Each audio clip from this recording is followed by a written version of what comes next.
ভেড়িতে পৌঁছানোর আগেই বৃষ্টি শুরু হয়ে গেল আর আমরা ছাতাও নিয়ে যাইনি, তার জন্য বৃষ্টির মধ্যে ভিজেই এখন ভেড়িতে যাচ্ছি। এই জায়গাটা একটু নিচু তাই জল হয়ে যায়। আর দেখো এখানে সবাই বৃষ্টির মধ্যে পাটের কাজ করছে। আমাদের ভেড়িতে যাওয়া কিন্তু খুব রিস্কি। দেখো নিচে কত জল আর এই গাছটার ওপর দিয়ে পার হতে হবে। তোমরা অনেকেই আমাদের ভেড়িতে যেতে চাও, তো দেখো এইভাবে যেতে হয়। এই আম গাছের তলা দিয়ে যেতে গিয়ে আমি তো পিছলে পড়েই যাচ্ছিলাম। এখনো শেষ হয়নি গাইজ, আরো বাকি আছে। এখানে দুটো বাঁশ দিয়ে একটা ব্রিজ মতো বানানো রয়েছে, সেটার ওপর দিয়ে যেতে হবে।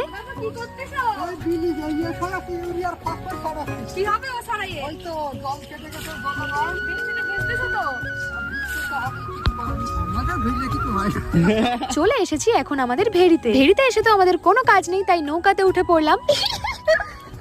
নৌকাটাকে মাঝখানে নিয়ে গিয়ে দেখো আমার দাদা কি করছে। আমার তো ভয় লাগছিল যে নৌকা থেকে পড়ে না যায়। আমরা আসলে আজ কিউএনএ ভিডিও করতে গেছিলাম, যেটা তোমরা কালই দেখতে পাবে। এখন বাবার সাথে নৌকাতে করে চলে আসলাম রাস্তায়। যারা এখনো আমার চ্যানেল সাবস্ক্রাইব করোনি, কি করছো? তাড়াতাড়ি সাবস্ক্রাইব। ভেড়িতে পৌঁছানোর আগেই বৃষ্টি শুরু হয়ে গেল।